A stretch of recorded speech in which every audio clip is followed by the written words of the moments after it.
All right, I think that's working. Testing one, two, three. I hope this works. Um, what is up, guys? Andrew here, and welcome to Comicbooker, all things comics from a creator. This is gonna be the first time I've gone live this year. I might be the first full video I've uploaded this year, and the reason I've been away for so long is because I have been very busy. I've been working on a new DC book with Josh Trujillo and a bunch of other artists, Nikki Leilapi, Bradley Clayton, the studio called Big Door Studio in India. And we've been putting together a weekly Aquaman series, which just launched this week. First three episodes are out. Link is in the description if you're interested. And next week's gonna be the first episode that I'm fully illustrating because there's like a bunch of artists, us artists on it. And yeah, this what you're seeing in front of me right now is I think episode 15 or 11. I think it might be. I'm lost. But it's one of the upcoming episodes. Hopefully not too spoilery. But I figured now that I've gotten into more of a rhythm with my schedule and stuff, it would be nice to go live and just share while I'm working. And yeah, I got some really nice comments on YouTube and on social media, like saying that it would be nice if I came back and start doing more videos. And I really want to do more YouTube videos. It's just been, again, like really busy lately. So I'm gonna try this, and yeah, I hope you enjoy. I'm gonna start some music, and I'll just check in on the chat every so often. We'll go for an hour, and I hope you like seeing the process behind this.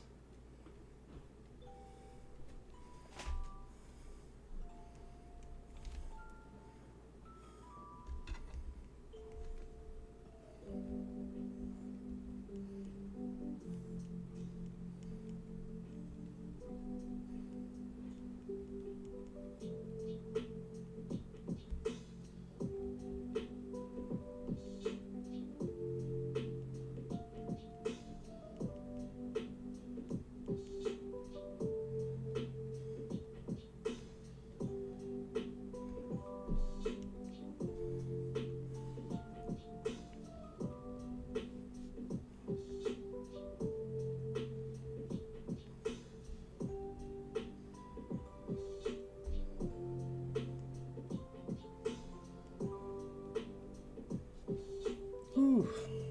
So, obviously, since it's an Aquaman book, I get to draw a lot of water.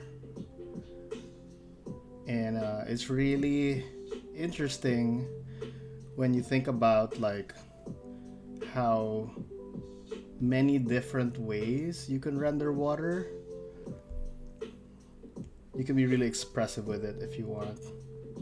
Just so many artists who do it in very distinct and interesting ways, and actually I'm grateful I get to play around with it because you can get some really beautiful effects out of it. And for this, I'm trying to get a sense of water that's like near the beach, and so the waves are a little more pronounced, and I'm trying to make the waves just tighter as they recede into the background, so it gives you a sense of perspective.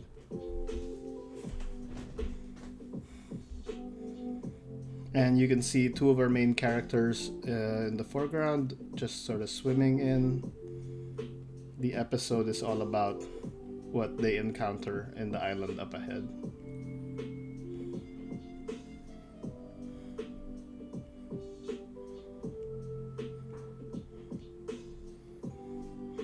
Let's get some beach in.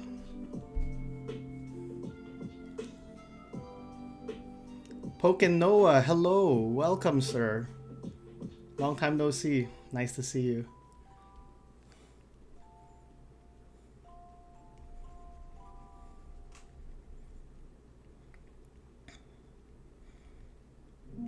Yeah, the truth is, I have been drawing nonstop this whole year, and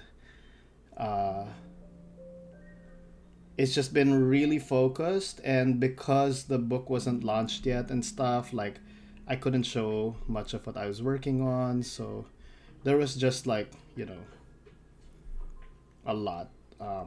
And a lot to think about. Sometimes you just have to focus and not think about putting stuff up online. But I do miss this. I miss live streaming. The other thing I've been struggling with this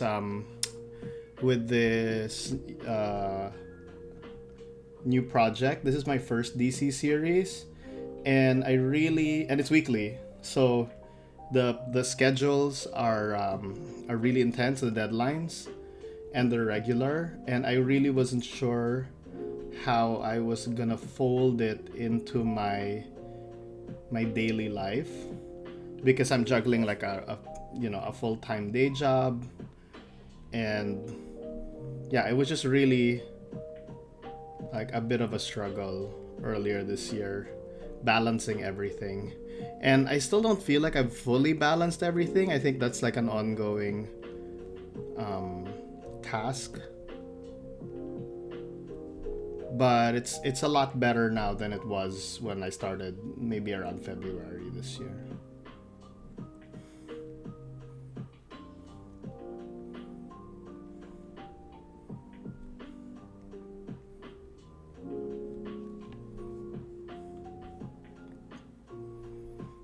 Pokenoa asks, "Are you are making a new comic book?" Yep, this is a new DC series that's actually out online right now, called Aquaman. Yo ho, hold on to your hook. And obviously this is a non-spoilery panel from it, but it's free to read online. It's on DC Infinite, and it's my first time doing a vertical comic. So you can see the page is very like long if we zoom out. That's because it's meant to be read on a vertical scroll. So I'm laying it out and thinking about it in terms of just how it would read from top to bottom, more than how it would read from left to right.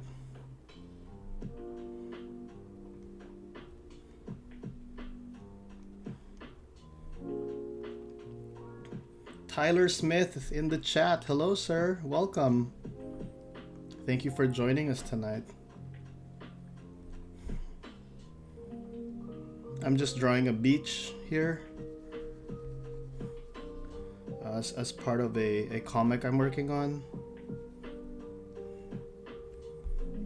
And you can see my very rough layouts and pencils underneath. I think I'll just take that out and get back to inks.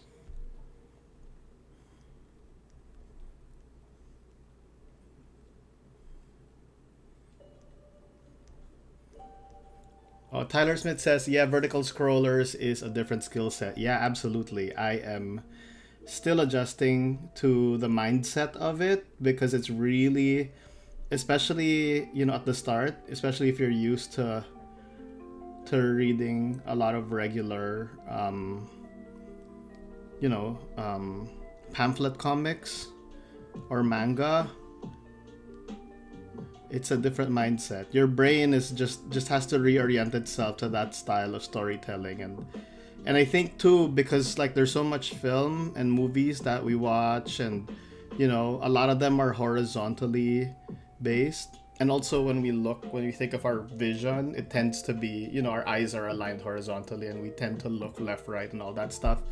A lot of the shots you would normally go for, when you're like laying out your comic, they're kind of neutered because of the vertical format, because you have more of a vertical up and down pan rather than a left to right. So I just have to readjust and think about how to get detail into it without sacrificing too much of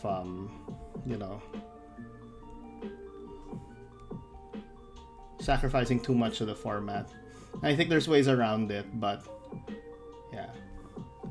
I'm discovering that as I go. I think I'm just gonna throw a black in there. I kind of want to leave this island pretty mysterious in this shot. I think in the previous page, the way I drew it, yeah, it was sort of fading into like a black there, the previous panel. So I'm just gonna go in and do a similar effect to that with this shot. Just keep the details very vague because we're gonna explore it anyway in the subsequent panels.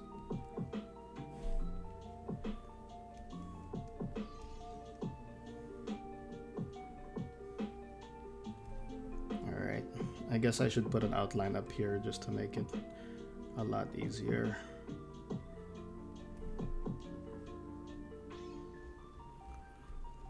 And this is a very irregular landscape, so I'm kind of just making it up as I go, but I'm trying to imagine like ruins sort of dotting the landscape because there is a really cool backstory to this that we find out in the story. Our writer Josh Trujillo really thought through you know, a bunch of cool parts of this comic.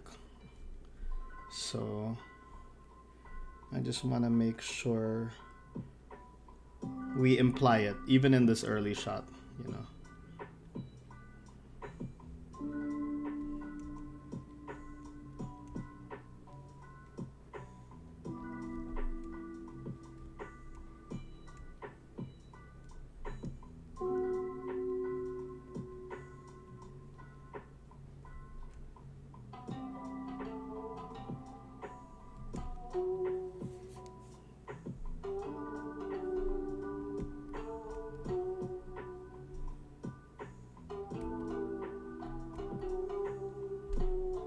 All right.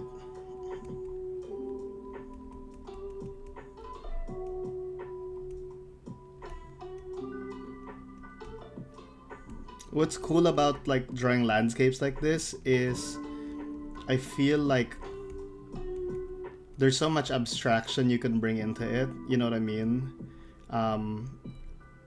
If you've ever done plein air painting or drawing, you know, just going outdoors and like letting like a whole vista inspire you, trying to get it down. Especially if you're doing mountains or beaches or like big forests and stuff like that, you quickly realize that there's a real rhythm to the way land unrolls. It's almost like it's been sculpted and there's like a directional thing to it that feels a lot like, you know, what a lot of artists do with when they do abstract stuff, which is like try to get a rhythm and a flow. I feel like Mother Nature has its own flow.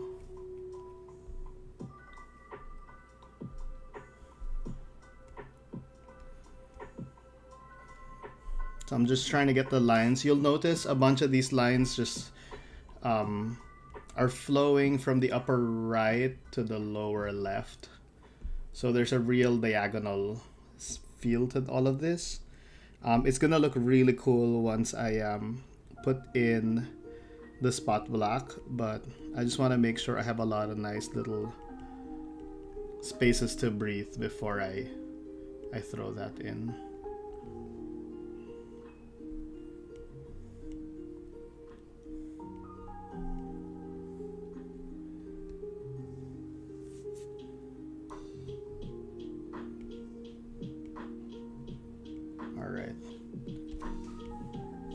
And in case anyone's wondering, the program I'm using right now is Procreate. Although how I've been inking this comic has been not confined to just this program. I've been bouncing back and forth between Procreate and Clip Studio because there are just some episodes where I feel like the flow is better in Clip Studio. some stuff where you need more precision or like you need a certain feeling to the line weight. So yeah, I end up going with the G Pen and the Clip Studio brush engine. But right now I'm using Procreate, and I believe the brush I'm using is another Kyle T. Webster brush. My go-to. I think a lot of people have asked me on this channel. This is the one I've used the most. It's called Too Smooth To Be Forgotten. And it's actually a pencil brush. It's meant to mimic a 2B pencil, but I'm using it as an inker because I like the feeling of it. Okay, let's try throwing a spot black in here and see what it looks like. Yeah, that looks really cool. I think I need more air on this side, so I'm gonna undo that and just do a little bit more rendering here.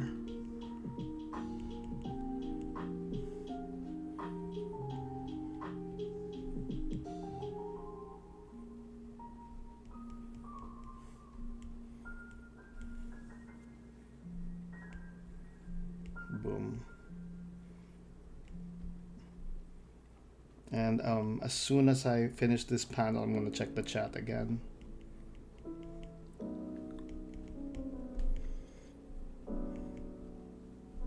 All right, I think this is good. Let's see. Yeah, that looks good. Oop. That looks good.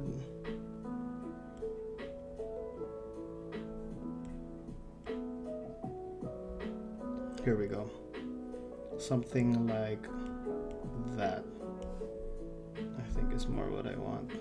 Boom. And then that. And then something like this. Whoops. Careful, don't ruin everything. There we go. Boom, boom, boom, boom, boom. Just a hint of like a man-made type thing with those squares there that line up.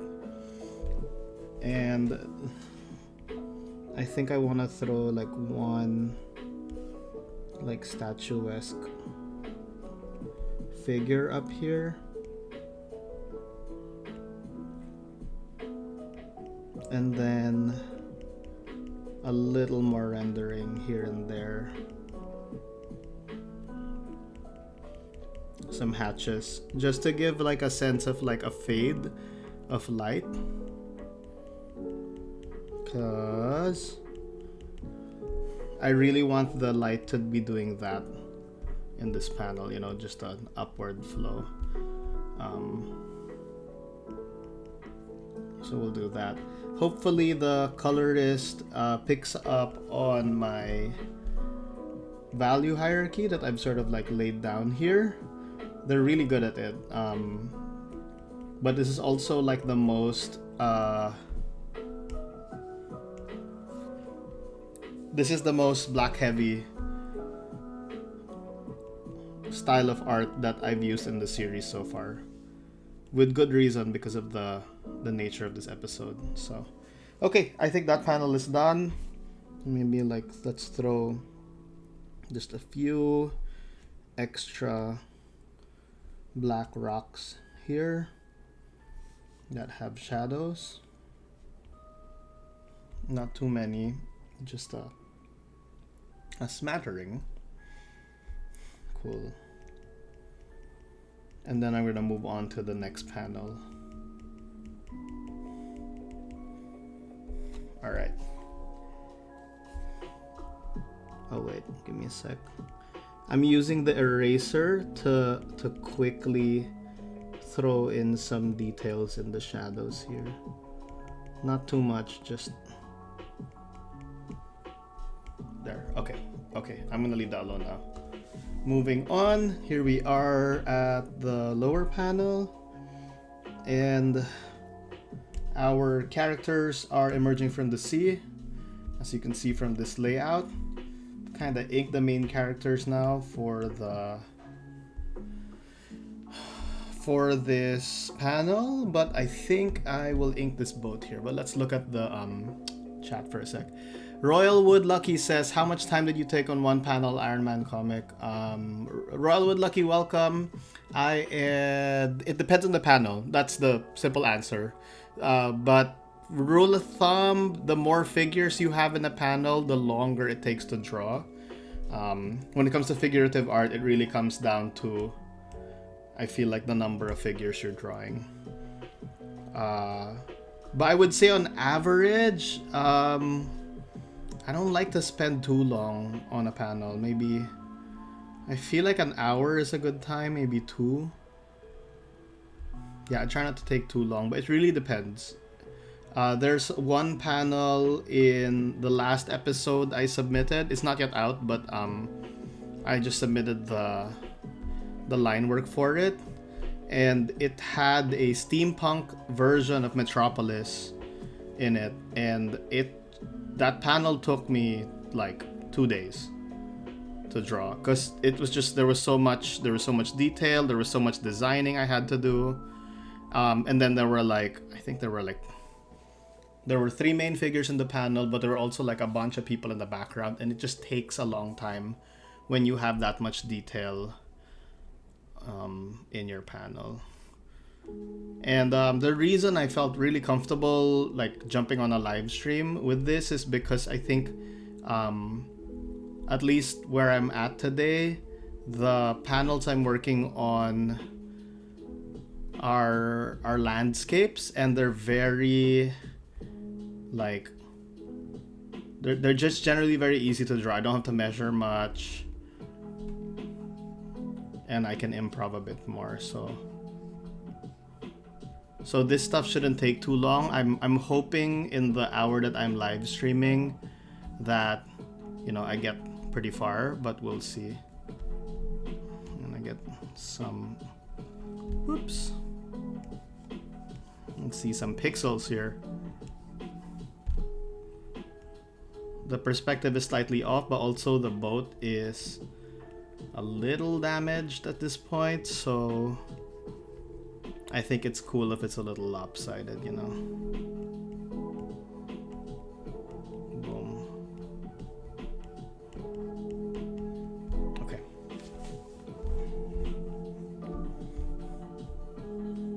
I'll put this here. I am trying with this episode to really use more spot blacks. I've noticed that as an artist, I've gotten into this like habit of doing a lot of open line stuff. Obviously I enjoy it, I love it. I'm a big Frank Whiteley fan, big Mobius fan, all those artists who have clean line styles. But you know, I've realized that I'm not taking advantage of the power of having spot blacks. So I'm trying to do that more. And this episode is very moody. It's got, you know, weird weather and like a spooky antagonist. So I figured this is the perfect time to just try stuff. Boom.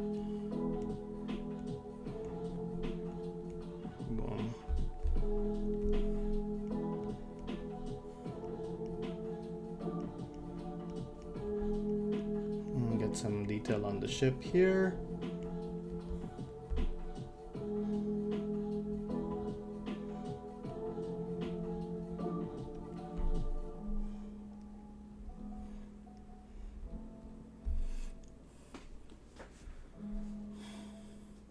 Pokenoa says, me and my friends are working on a new comic book. That's awesome.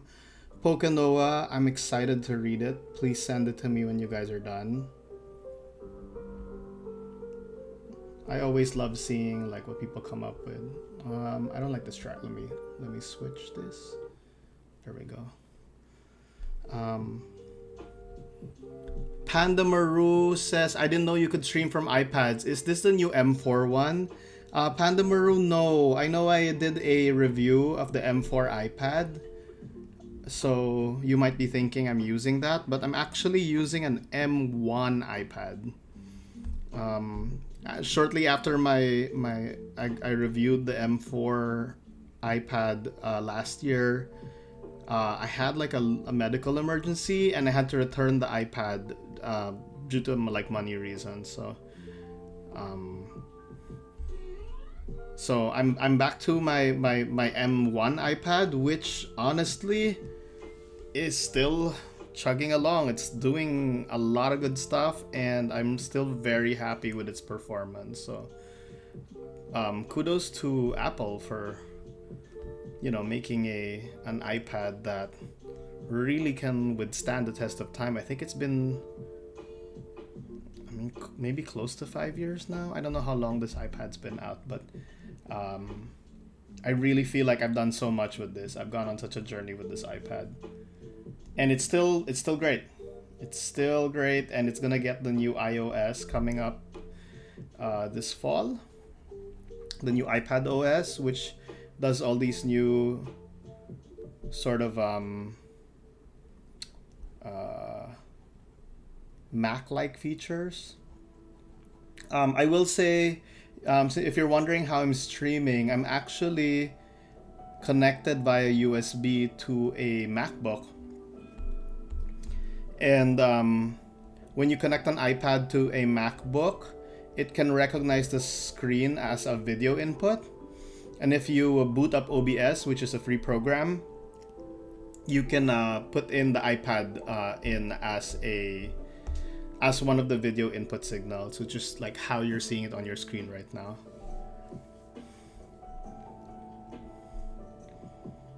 And yeah, it does the trick. It's really cool. I keep wondering if I can do like if I can fancy up my my setup, my YouTube setup a little, but it's still pretty good, honestly, even with OBS, and like I'm not using any plugins. It's just like the free OBS and the usual YouTube stuff. This is, by the way, this is the boat of our adventurers, which I designed. It's called the Adventure, and it's actually got two modes. It's got this sort of pirate ship mode and another submersible underwater mode, which I think I can show you guys. Give me a sec. I'm gonna be careful what I show here because some of this stuff is not allowed yet to be shown, but this is it. This is the boat. And I love it. I love that it's got this like, transforming ability. So that's what I'm drawing at the moment. There we go. Where was I? I was here. Here we go. All right.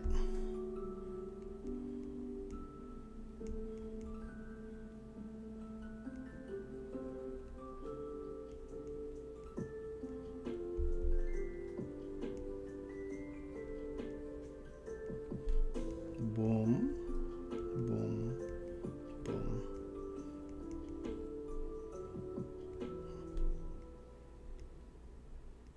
One, two, three, boom. All right, that's looking good.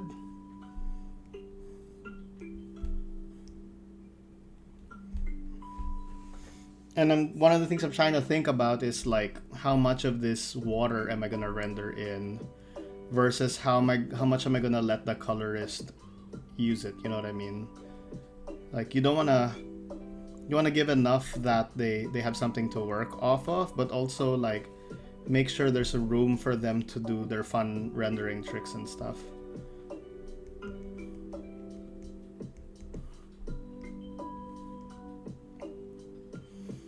And one of the things I'm trying to do here is I'm trying to get a sense of perspective so that it feels like, the shot is receding towards the ship. And so one of the ways I'm doing that, because I have a irregular landscape here, is I'm using the rocks and I'm trying to imagine them getting smaller in the distance as they approach the ship. So something like that, right?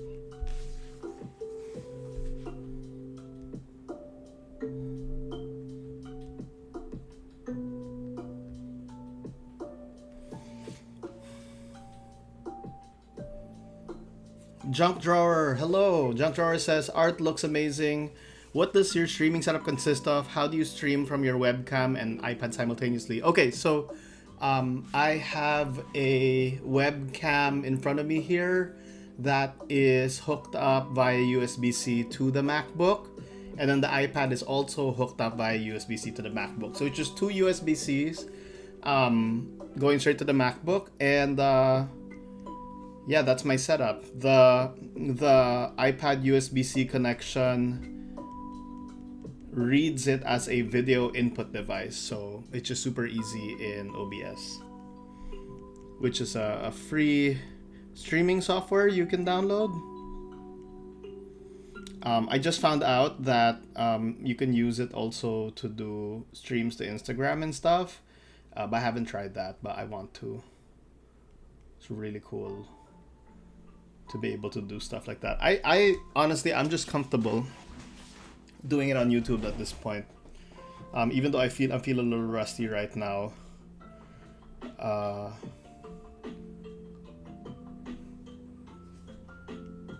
enjoy this setup. And when my partner and I moved into this apartment, and I sort of arranged the studio so that it would be really easy to plug and play into the, you know, the webcam with the background. My desk is there in the background. You can see all my pens and a bunch of messy comics and a Steam Deck. It's a good setup.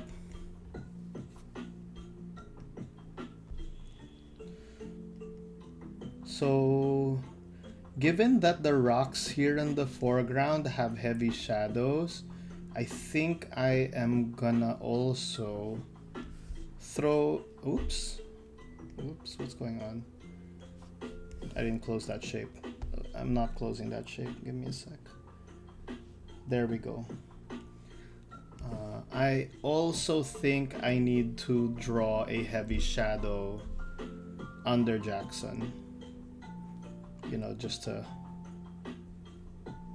And so I need to imagine what his shadow looks like in this light.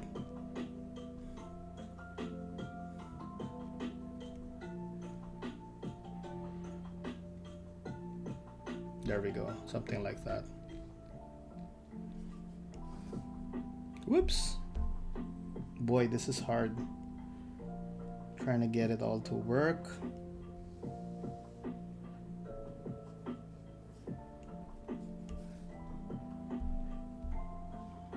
Where are you open? This shape is open somewhere, I just don't know where, which spot.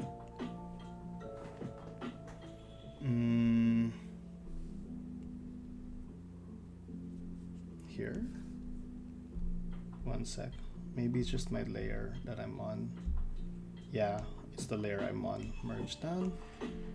There we go. Much better. Alright. I'm also looking at, like, you notice how the black shapes are creating a rhythm through the page? I'm trying to make sure that it has a nice rhythm. Yeah, I feel like that's cool.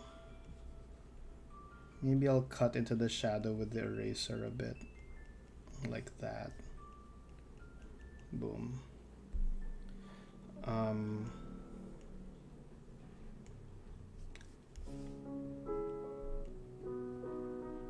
Something like that.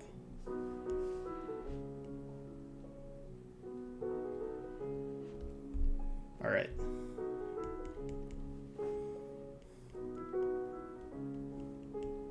And then I want to create some texture on the ground. Just a rocky texture. It seems like maybe it could be ruins or something. The name of this island is Red Rock. And yeah, it has a cool origin, which I think people will find out when they read the story, how it connects to DC Universe lore in a very interesting and odd way. Alright, let's get some of this. I'm gonna turn it upside down so it's easier to draw this angle. But I think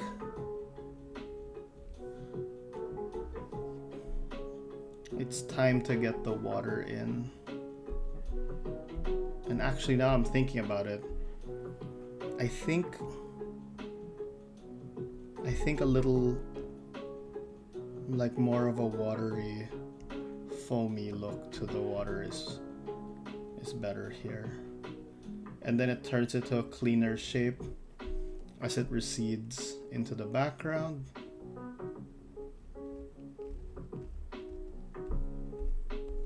And that'll give a sense of perspective.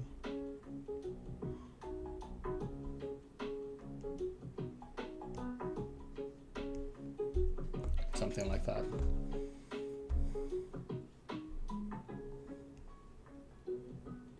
Yeah, I really want to feel like the water's coming in, like the tide is coming in here. Like it's scraping the land or something like that. So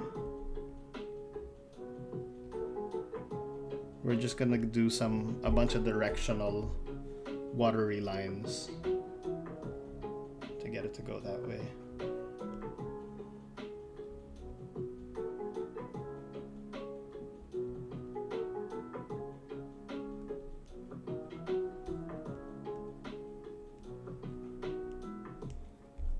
All right, looks good.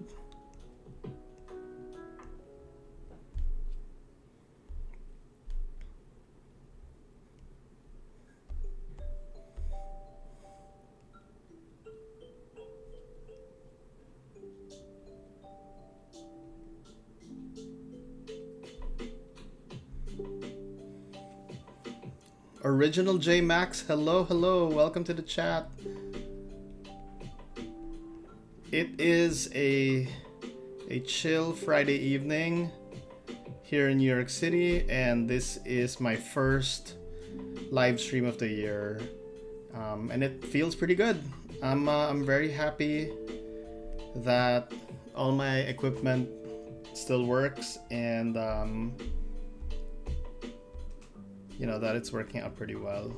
I miss doing this, honestly. It's been a minute.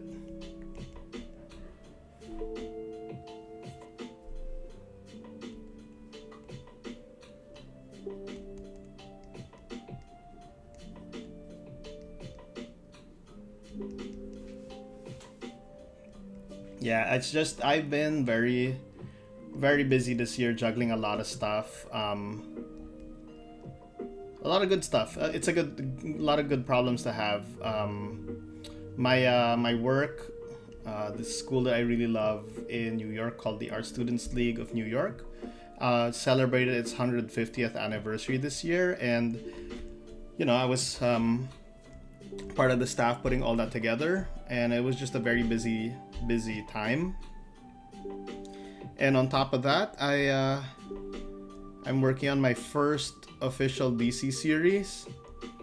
For the past few years, I have been doing just short stories for DC, and this is the first time DC Comics has invited me to work on a series, and I'm and a vertical series at that. One of its DC Go titles, of which there are only like 6, I think. There's just a handful of them. So I'm super honored, but obviously my schedule was really nuts for the first half of the year. I just had to something had to give, and sadly YouTube was the thing I decided needed to take a bit of a break just so I could focus. But hey, I'm back. I'm gonna try to be more regular now that I have a better handle on my schedule, and hopefully you'll see more of this. Next week, though, I'm gonna be not as active here. I'm gonna be more active on Instagram. I'm flying over to San Diego Comic-Con to table there with a bunch of Filipino artists called Next Comic Art. So I won't be with my setup. But yeah, if you want to just see what's happening, follow me on Instagram. I usually post a lot of stories every day. and I'm definitely going to be posting stories of San Diego Comic-Con as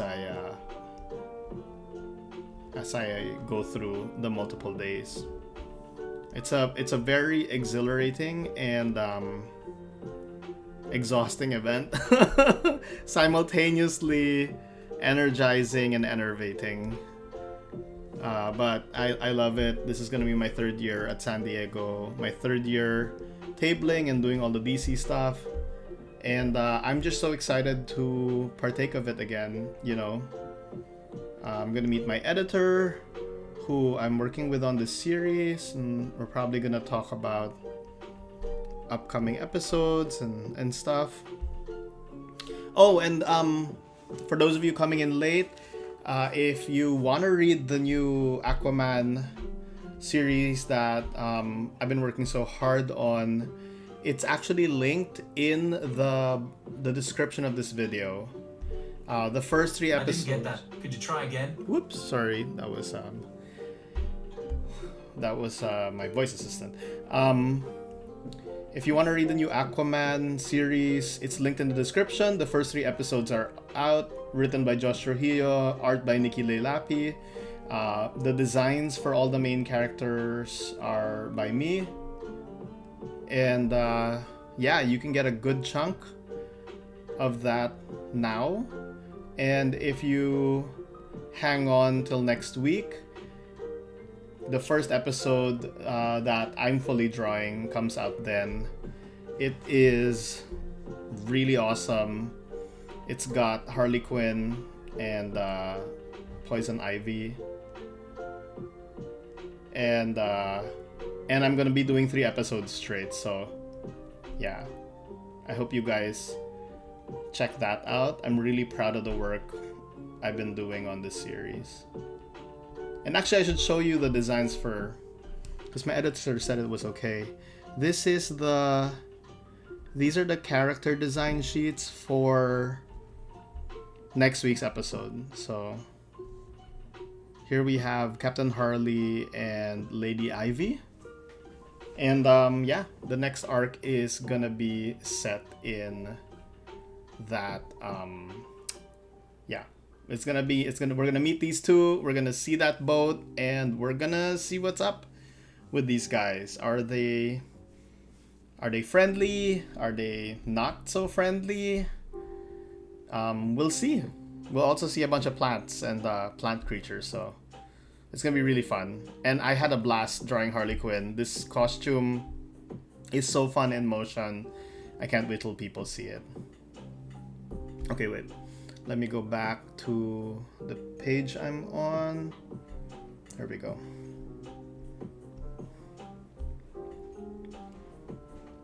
Yeah, I think this panel's good.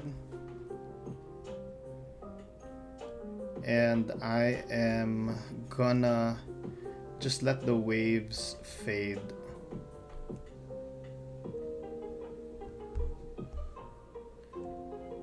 So that I give something more for the colors to do. But I think that's a good effect, right? Let's see. Yeah, I think that has a really cool effect. So we'll leave that for the colorist. Maybe put some of this here. Like this. And some indicator that the adventure is interacting with the sea on this side, but otherwise I think I can kind of leave it. One more thing, the horizon line. It's gonna be here. I'm gonna use quick line, which is just, you hold your stroke and you get a straight line. And I'm just gonna erase it here. And voila, quick and easy horizon line.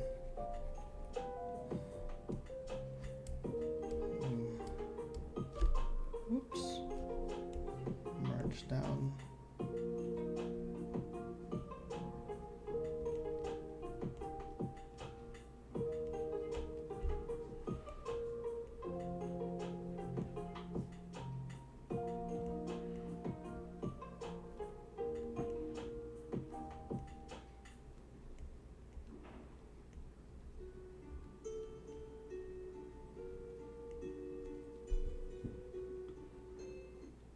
Oops. Sorry, my music is all over the place. Let's do this again. Here.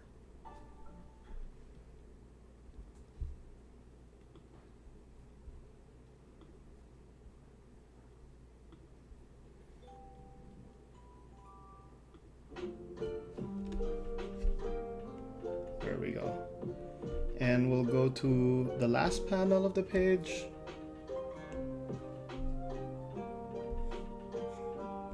Actually, I kind of want to jump ahead. Let's go to the next page and...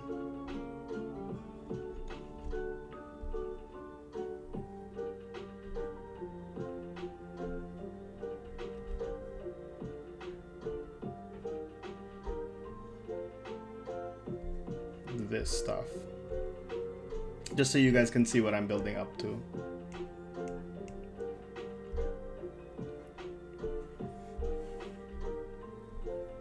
It is awesome. It gets more awesome as you go.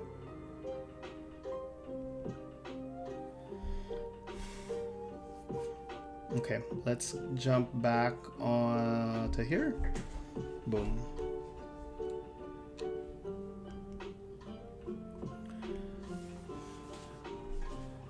Hey C Donut, welcome. Original J Max says you really should do a video on your streaming setup. It's very cool, especially being able to see the whole iPad. J Max, I am gonna put that on my list of to-dos. Thank you for the suggestion. I do think it'll be helpful to some artists. I literally learned how to do this by looking at other YouTubers. But there wasn't an explainer video. I just sort of like listened to suggestions and stuff. But yeah, I might throw up a guide and maybe that'll inspire some people to share their art process, you know. It would be pretty cool.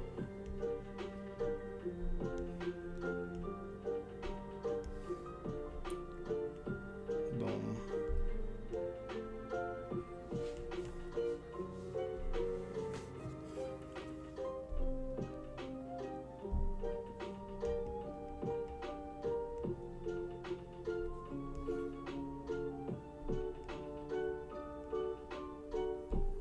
Kinda wanna draw some distinctive faces here that look almost like Easter Island or something. These are just carvings.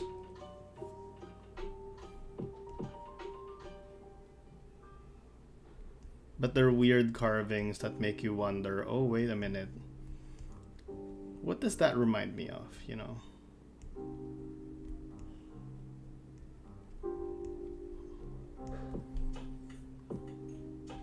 Who in the DC universe has these like diamond-like faces? I wonder. I'm trying not to do any spoilers, but you know, I think if some of you are readers, DC readers, you'll probably figure it out. I just want to say it out loud. And I kind of want these to just be like that. Almost like totem poles. Or like tiki totems or something like that. I'm streaming. I'm live streaming. Yeah.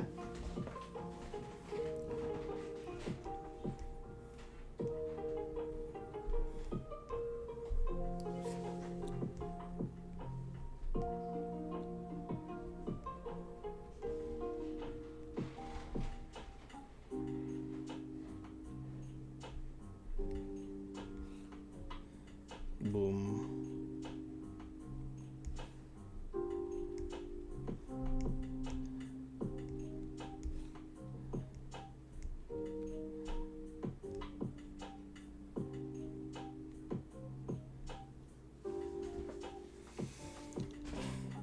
Clev is asking, this comic format for Webtoon? Yes, it is a vertical Webtoon formatted comic. So this is for DC Go.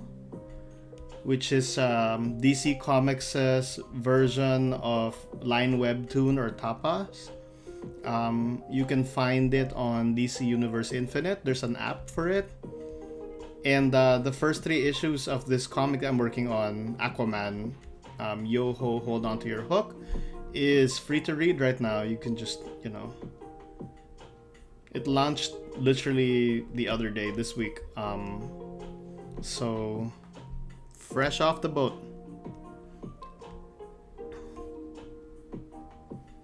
The first three episodes are drawn by Italian artist Nikhile Lapi, who is doing beautiful, beautiful work. So you should definitely read it just for that.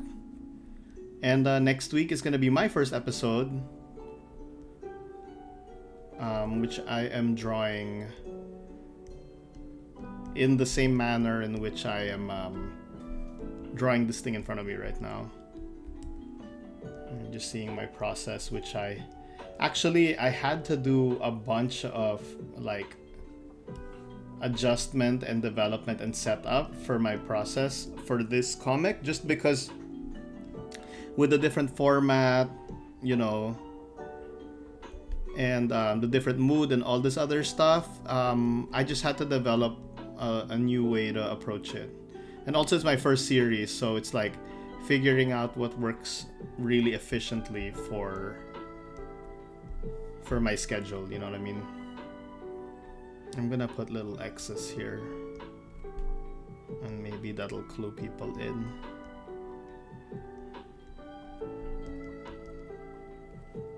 As to what these are.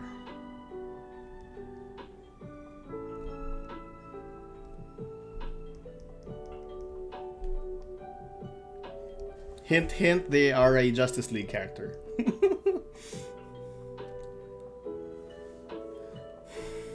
Clev is asking, do you have a template for Procreate we can use, like on Gumroad? Clev, I do not have a template. However, I'm literally just using if you take a screenshot of what I'm showing you right now, these are my canvas sizes. And you'll see on the 3rd line down, DC Go Webtoon page. I've decided my canvas is 1600 by 15,000 pixels. So that's what I'm working on right now. You can see here 1600 by 15,000 pixels. And that gives me like a good long page to work on, a nice vertical page. And so far, having read the first few episodes that I've worked on, it seems to be working really well for a webtoon. Like I mentioned, this is my first time doing these, so I'm still in the adjustment period. I'm not a seasoned webtoon artist like so many amazing artists out there.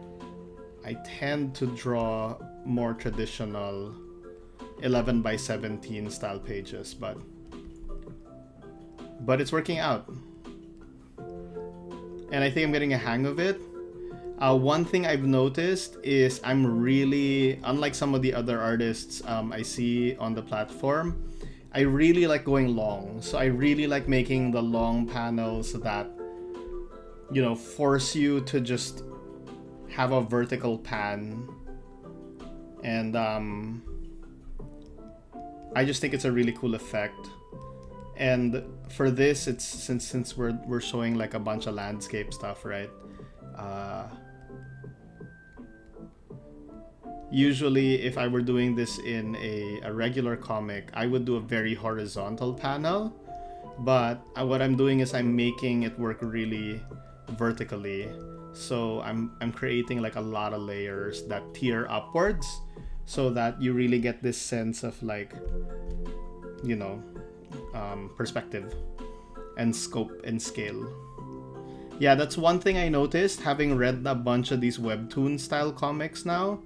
A lot of them struggle with giving you a big like sense of scale. And that's one of the things I am really trying to do, you know, just get a sense of how huge and wonderful and massive the world is.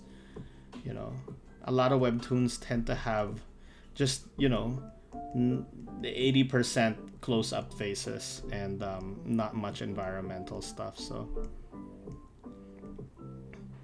I'm trying to correct that. Yeah. Or at least I'm trying to like bring that in the work. I do think there are solutions for it. They're just not the ones we tend to use in television or film or in regular comics. So that's what I've got here. Okay.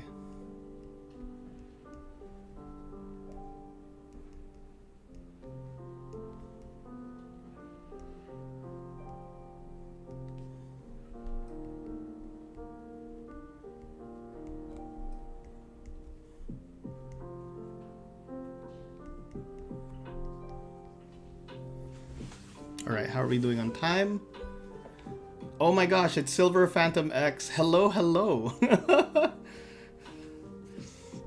Long time no see, sir. I can't believe you're here. I literally chose Friday night to stream because I figured there wouldn't be that many people online. So I can sort of like tiptoe my way back into regular streaming, just in case something goes wrong. And I'm actually shocked at how many people are popping by. Hello and thank you. Thank you for being here. I missed live streaming, so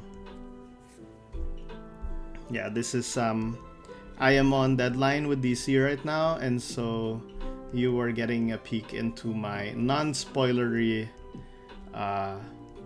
page making process.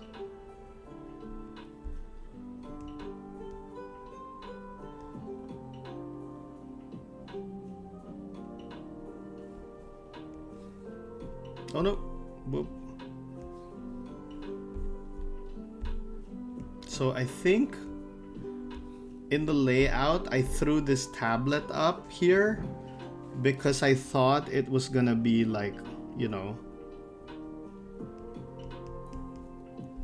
much bigger, but now I'm only seeing it in the context of the rest of the panel.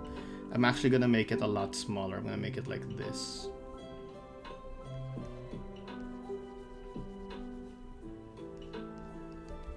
There we go. Eternal Emperor says, I was just on your channel a couple of days ago and was wondering what you have been up to. Glad to see you back. Thank you, Eternal Emperor. Yeah, I am gonna try to do this more regularly. I just been so busy. I really had to take a break to focus on getting everything else moving in a good way, but I miss doing YouTube, and I just want to fold that back in to my regular schedule. So hopefully I can do that. All right, this landscape is really shaping up. I'm just gonna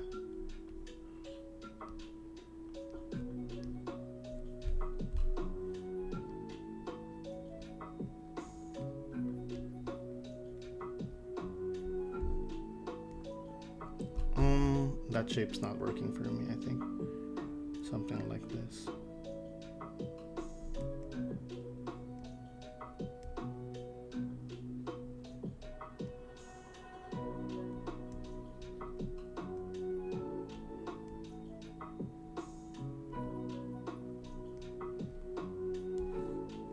Whoops.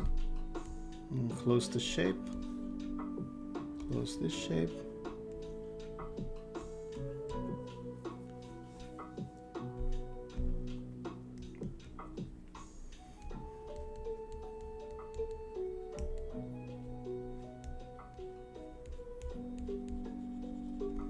And I'm gonna draw a hand over here, like a big statue hand that has fallen off.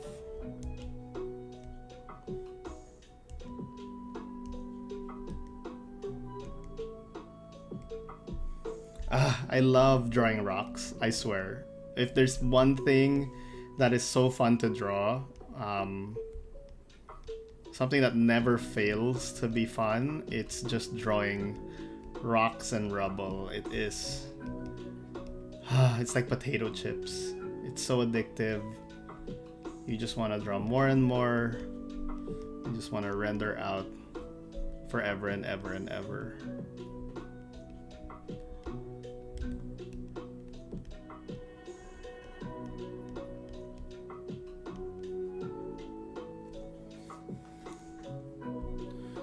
Acadian Comics says, I see you are using Procreate. Do you use Clip Studio Paint too? Or do you do your professional work with Procreate? Actually mentioned this earlier in the stream, Acadian, but I use both. I actually have Clip Studio here, and one of the earlier pages, I inked in Clip Studio. So this is an earlier page.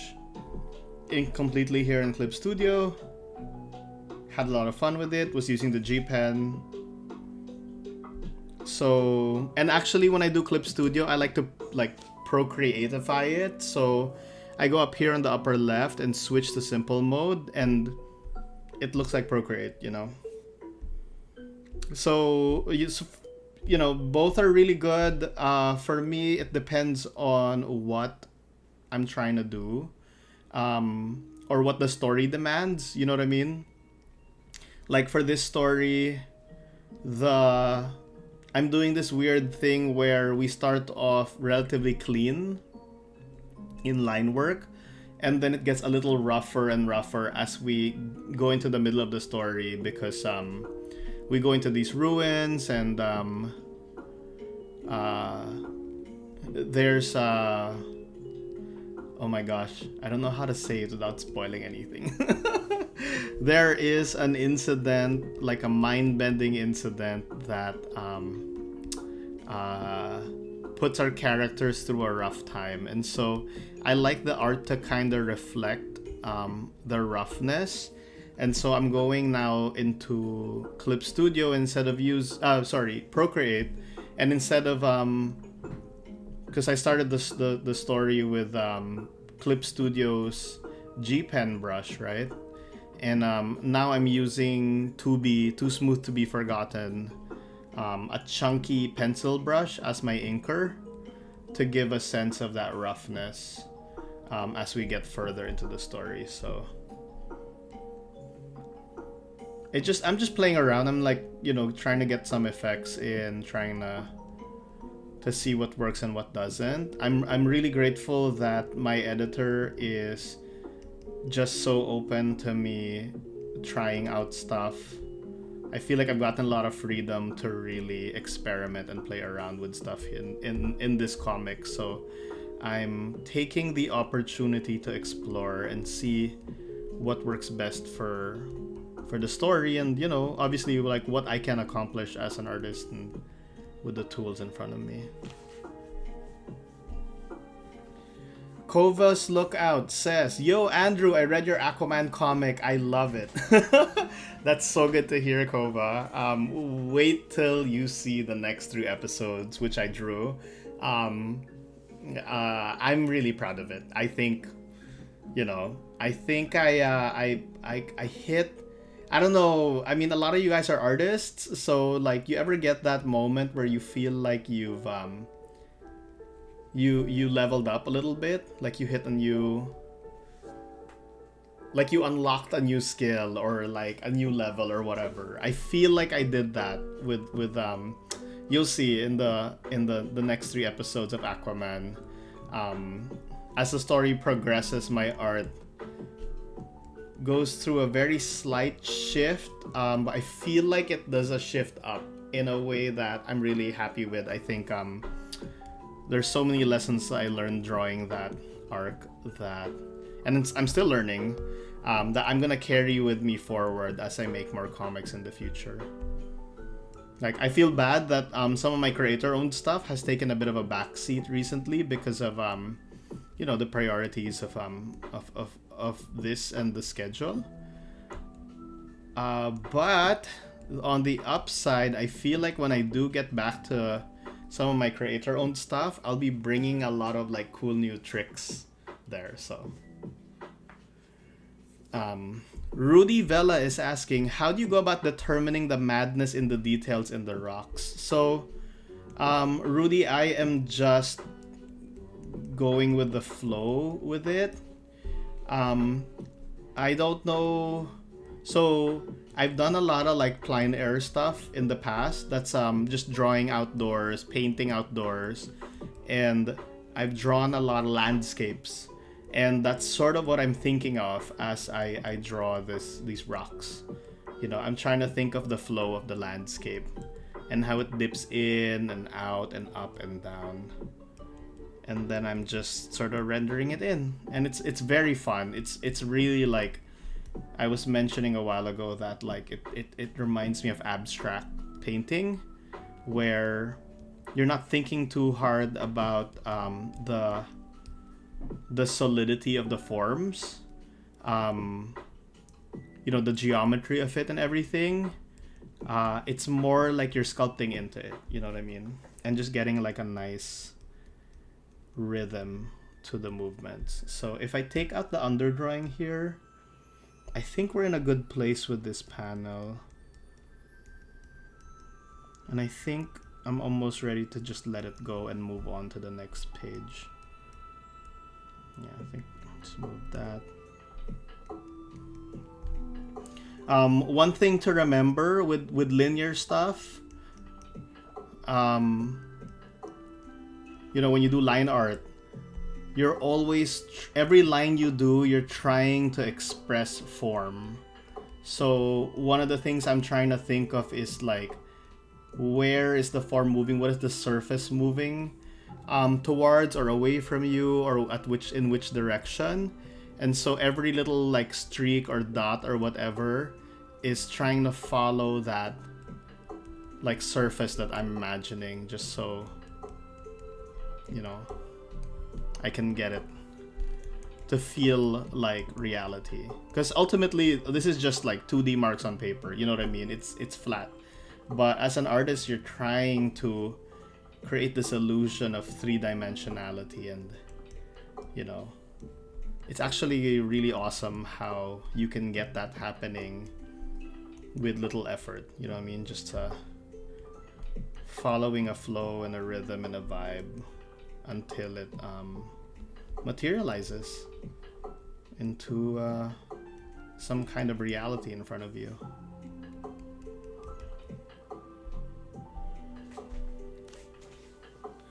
Acadian Comics is asking, as an artist, how did you get from good to professional? How long did it take for you to develop your style? Great stream. Oh my gosh, thank you for the donation, Acadian Comics. I'm gonna do my best to answer this question. So how did you get from good to professional? How long did it take for you to develop your style? It's taken me years. Like honestly, years and years and years. I have constantly been making comics since I was in high school, and it's just been very uneven. My growth has often been very rough and happening in spurts and bursts, and then like stagnating for a long time. So I would say my style is still developing. I don't know if that it's taken an end point, but I think this current version of me is the summary of like, I think about 10 years of work. And I think I maybe came into it in the last 5 years. And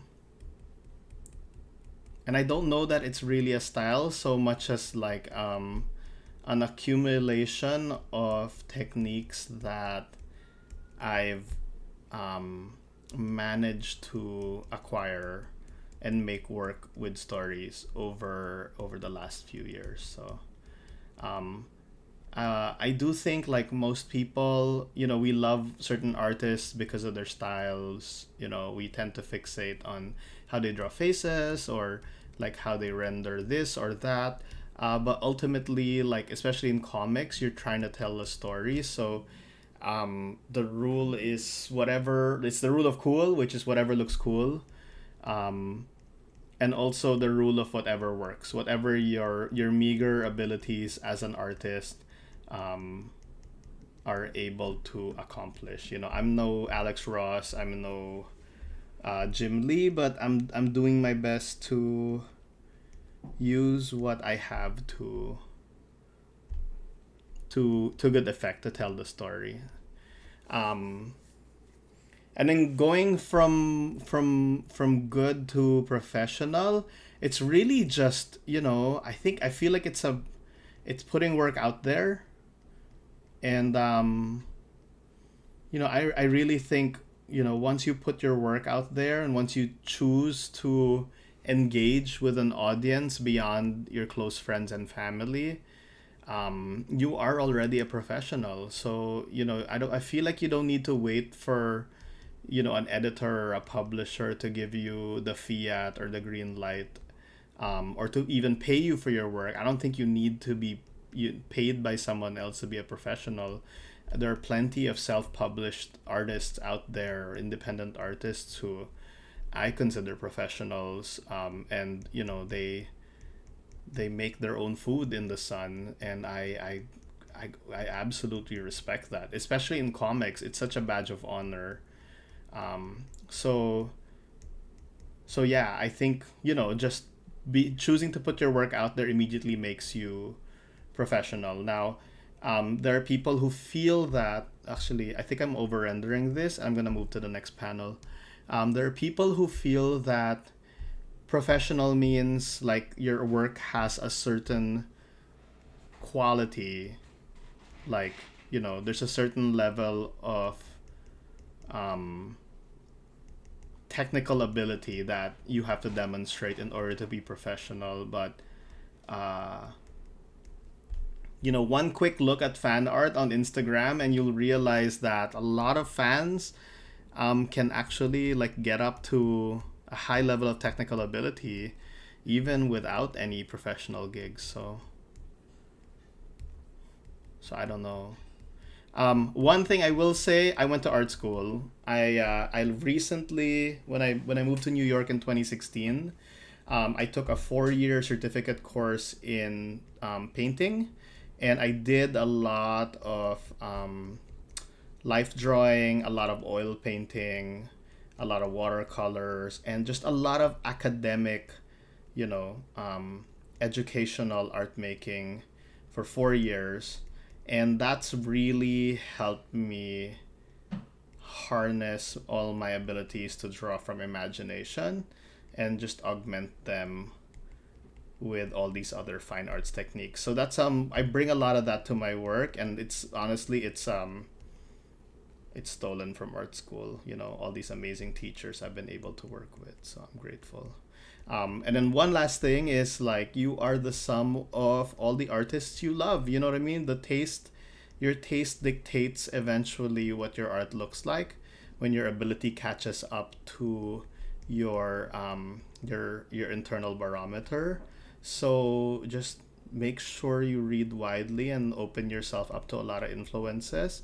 You'll be surprised at how much an artist you wouldn't think of, like like a fine arts painter or a sculptor or whatever, how much they can teach you, and how much they can bring to your comics art. So don't just read manga, don't just read Western comics, or don't just stick with like one genre, but keep reading and eating your make sure your mental diet is healthy with a lot of variety of art. And I think ultimately you'll have a lot of just with time and patience, you will get to a place that you feel is worthwhile. Yeah. The music stopped. I'm gonna jump back in. Let's do some video game lo-fi study beats. And I'm gonna wrap up in maybe 10 minutes. Just because I wanna not sleep at too horribly late a time,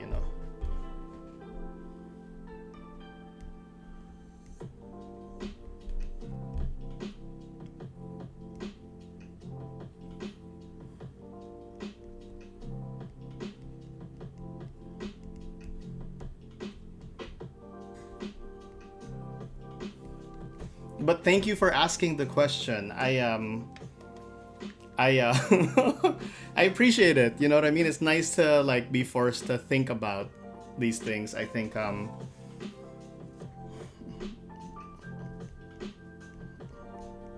often I'm so focused on just making art, and I don't think about how I got there, you know. It's good to like reconsider what goes under the hood. So Silver Phantom LX says, did I miss your own comic book too? And Enkata says, who do you use as inspiration when making a comic? Enkata, it's whatever I'm reading at the moment. So right now I am fixating on Witch Hat Atelier. I freaking love, I think her name is Kazume, the artist. She is brilliant. Her line work is just beyond gorgeous, and you should check it out. I also love Jerome Opeña's work. He did this image book called Seven to Eternity, which is definitely worth checking out. Luciel asks, will this stream be saved on the channel? Yes, I'm gonna, as long as I don't forget. I'm gonna try to save this on the channel, just so you know you guys can go back to it, or you know, yeah. Usually when I do live streams, I try to save it for posterity, unless like it's super duper bad, or you know, something went terribly wrong. But yeah, if you have to run, please feel free. You know, you can always come back later on, and I'm gonna try to stream again not too long from now. So yeah, what else am I fixating on? Artists that inspire me at the moment. James Harren, who does Ultra Mega. Luciano Vecchio, who's doing Uncanny X-Men right now. I love him. Amazing work. Oh my god, guys. Resurrection Man from DC Comics. You should look at that. It's written by Ram V. It stars a Z-list DC character whose power is to come back to life with power. Basically, he just dies over and over and then comes back to life, and it's really kind of funny when you think about it, but they play it really seriously. And the artist is this Indian artist named Anand RK. Oh my god, I am so in love with this work. Just Google it right now, look it up. His work is amazing. His paintings, he has a few painted covers he's done for Crocodile Black, or he did this graphic novel with Ram V called freaking Graffiti's Wall, and that was also really beautiful. That artist inspires me, and having gone to art school, I see a lot of like art school in his artwork, and I'm really just amazed at how he's been able to synthesize so many like painterly techniques into his line work. So yeah, check him out. Gushing, I'm sorry, I'm reeking of geeking about this guy, but like, you asked me what was inspiring me right now, so I just have to talk about that person. The other big DC book that I'm super into is New Gods. It's also written by Ram V. The main artist is Evan Cagle, who, if you're at all into art on Instagram, you probably already know as Hyper Mirage. His art is so good. He brings a lot of like cross-hatching and form line work into his comics art, reminiscent of like Gustave Doré, but the way he draws his figures has a lot of like Ghost in the Shell anime in it, and it's just a beautiful blend. So he's great. Oh, and one more, there's this Croatian artist named Stepan Morian, and he did 21st Century Men with Denise Camp for Image. Amazing artist, really beautiful. It reminds me of like, I feel like his work has a lot of Robert Crumb, like Frank Miller, Bigfoot cartooning style in it, and it's super joyful to see. He does a lot of epic work, and yeah, you should check it out. Silver Phantom X LX asks, is Secret Heart Attack Book 2 finished? No, it is not. But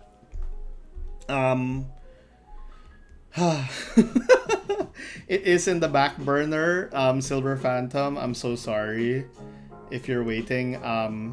I actually am working on an in-between story between 1 and 2 called Red Thunder Lost in the Realm Unknown. I think I've shown it on this channel before, but it's still in progress. This is the cover. I'm really excited about it. And the whole story is all written and laid out and penciled, and I'm just slowly inking it right now. So this is inks for the first page. So I'm doing this very slowly just because I'm on a series right now, and it's hard to juggle everything, but rest assured I'm working on it slowly, and yeah, when I get to it, it'll be amazing. And then after that, we'll jump into Secret Heart Attack issue 2, which is also in progress. So thank you for waiting patiently. I really appreciate your patience.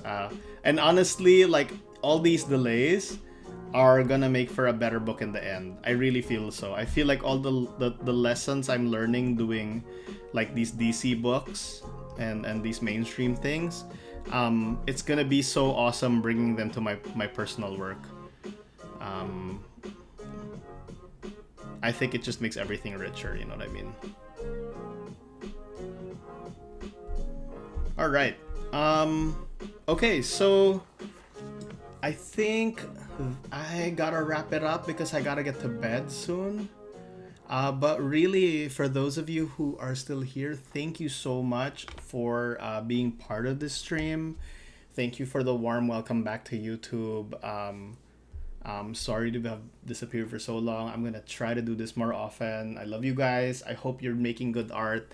And yeah, follow me online on Instagram if you want more regular updates. And yeah, I'll see you in the next video. Okay? Have a lovely weekend. Peace.